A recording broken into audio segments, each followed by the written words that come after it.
dosen pengampu mata kuliah psikolinguistik yang saya hormati, kepada rekan-rekan materi yang saya hormati, kepada para audiens yang sudah berpartisipasi dalam acara diskusi pagi hari ini.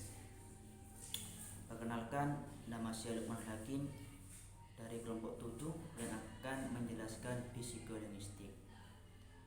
Dalam psikolinguistik sendiri akan dipaparkan menjadi 4 unsur. Yang pertama, pengertian perolehan bahasa. Yang kedua, mekanisme perolehan bahasa. Yang ketiga, teori-teori perolehan bahasa pertama. Yang keempat, proses perolehan bahasa pertama. Sebelum kita masuk ke dalam diskusi, saya sedikit menjelaskan dari psikolinguistik sendiri. Psikologi sendiri mempelajari faktor-faktor psikologis dan ontologis yang memungkinkan manusia memperoleh, menggunakan, dan memahami bahasa sendiri. Selanjutnya akan dijelaskan oleh pemateri yang bersangkutan. Baik, di sini saya akan sedikit memaparkan perolehan bahasa. Bahasa merupakan alat komunikasi yang diperoleh manusia sejak lahir.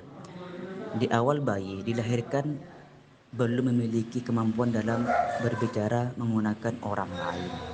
Penguasaan sebuah bahasa oleh seorang anak dimulai dengan perolehan bahasa pertama yang seringkali disebut bahasa ibu. Perolehan bahasa merupakan sebuah proses yang sangat panjang sejak anak belum mengenal sebuah bahasa sampai fase berbahasa. Saya Khadijah Rahmalif akan menjelaskan tentang pengertian pemerolehan bahasa. Selamat menyimak. Pengertian pemerolehan bahasa. Bahasa merupakan alat komunikasi yang diperoleh manusia sejak lahir. Di awal bayi dilahirkan belum memiliki kemampuan dalam berbicara menggunakan orang lain. Penguasaan sebuah bahasa oleh seorang anak dimulai dengan perolehan bahasa pertama yang seringkali disebut bahasa ibu. Pemerolehan bahasa merupakan sebuah proses yang sangat panjang sejak anak belum mengenal sebuah bahasa sampai fasih berbahasa. Selesainya bahasa ibu diperoleh, maka usia tertentu anak memperoleh bahasa lain atau bahasa kedua yang dia kenal sebagai khazanah pengetahuan yang baru. Bahasa ibu adalah bahasa pertama yang dikuasai manusia sejak awal hidupnya melalui interaksi dengan keluarga serta lingkungan masyarakat sekitar anak. Perkenalkan, nama saya Marsala Imbuk. Di sini saya akan menjelaskan tentang materi teori pemerolehan bahasa anak. Teori pemerolehan bahasa anak dibagi menjadi 4 bagian.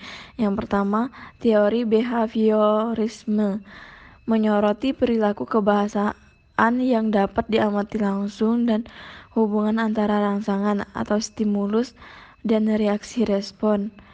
Perilaku bahasa yang efektif adalah membuat reaksi yang tepat terhadap rangsangan. Reaksi ini akan menjadi suatu kebiasaan jika reaksi tersebut dibenarkan. Sebagai contoh, seorang anak mengucap bilang kali untuk barangkali. Pasti anak akan dikritik oleh ibunya atau siapa saja yang mendengar kata tersebut. Yang kedua, teori nativisme Chomsky. Teori ini merupakan penganut nativisme. Menurutnya, bahasa hanya dapat dikuasai oleh manusia. Binatang tidak mungkin dapat menguasai bahasa manusia. Pendapat Chomsky didasarkan pada beberapa asumsi. Yang pertama, perilaku berbahasa adalah sesuatu yang diturunkan atau genetik, seperti bahasa memiliki pola perkembangan yang sama. Menurut sesuatu yang universal, dan lingkungan memiliki peran kecil dalam proses pematangan bahasa. Yang ketiga, teori kognitivisme. Munculnya teori ini dipelopori oleh J.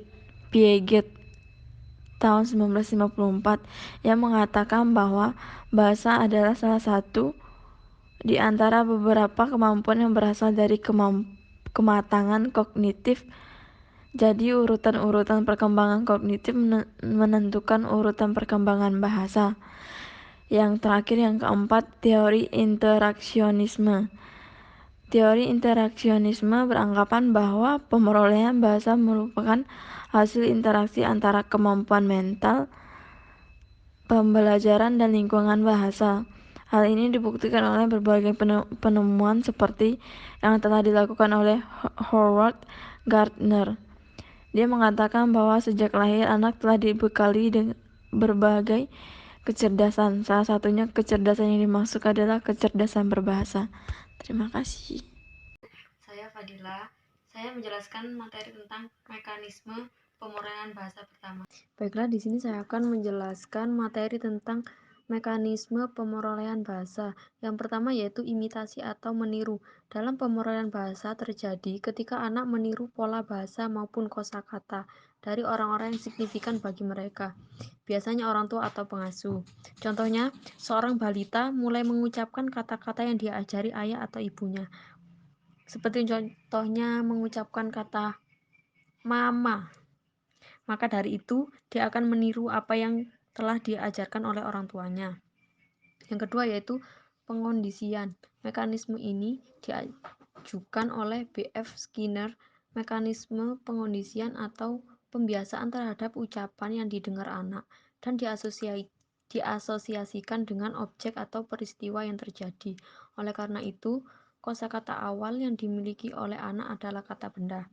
Contohnya, ini sendok. Jadi, anak tersebut ingat kalau benda itu bernama sendok. Yang ketiga yaitu kognisi sosial. Anak memperoleh pemahaman terhadap kata semantik karena secara kognisi ia memahami tujuan seseorang memproduksi suatu fonem melalui mekanisme atensi bersama. Adapun produksi bahasa diperolehnya melalui mekanisme imitasi. Contohnya yaitu mencocokkan benda dengan kegunaannya, seperti ini gelas untuk minum. Baik, saya Nurul Latifah akan melanjutkan dari pemateri sebelumnya, yaitu mengenai proses pemerolehan bahasa pertama. Proses atau tahap-tahap pemerolehan bahasa pertama. Bahasa pertama berkaitan dengan perkembangan bahasa anak. Hal ini dikarenakan bahasa pertama diperoleh oleh seseorang pada saat ia berusia anak-anak. Tahap-tahap pemerolehan bahasa pertama ada 4. Pertama, tahap pemerolehan kompetensi dan performansi. Dalam pemerolehan bahasa pertama, anak mengambil 2 hal abstrak dalam teori linguistik yaitu kompetensi dan performansi. Kompetensi adalah pengetahuan tentang gramatika bahasa ibu yang dikuasai anak secara tidak sadar. Gramatika itu terdiri atas 3 komponen, yaitu semantik, sintaksis, dan fonologi, dan diperoleh secara bertahap. Kedua, tahap pemerolehan semantik. Pemerolehan sintaksis bergantung pada pemerolehan semantik. Yang pertama diperoleh oleh anak bukanlah struktur sintaksis, melainkan makna atau semantik. Sebelum mampu mengucapkan kata sama sekali, anak-anak rajin mengumpulkan informasi tentang lingkungannya.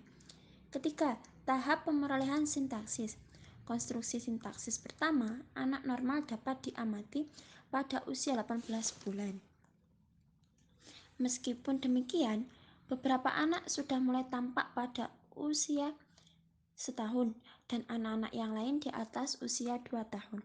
Pemerolehan sintaksis merupakan kemampuan anak untuk mengungkapkan suatu dalam bentuk konstruksi atau susunan kalimat. Keempat, tahap pemerolehan fonologi. Secara fonologis, anak yang baru lahir memiliki perbedaan organ bahasa yang amat mencolok dibandingkan orang dewasa. Berat otaknya hanya 30% dari ukuran orang dewasa. Rongga mulut yang masih sempit itu hampir dipenuhi oleh lidah. Bertambahnya umur akan melebarkan rongga mulut. Pertumbuhan ini memberikan ruang gerak yang lebih besar bagi anak untuk menghasilkan bunyi-bunyi bahasa. Sekian presentasi dari kelompok kami. Apabila ada kesalahan kata, mohon maaf sebesar-besarnya. Akhirul kalam, Assalamualaikum warahmatullahi taala wabarakatuh.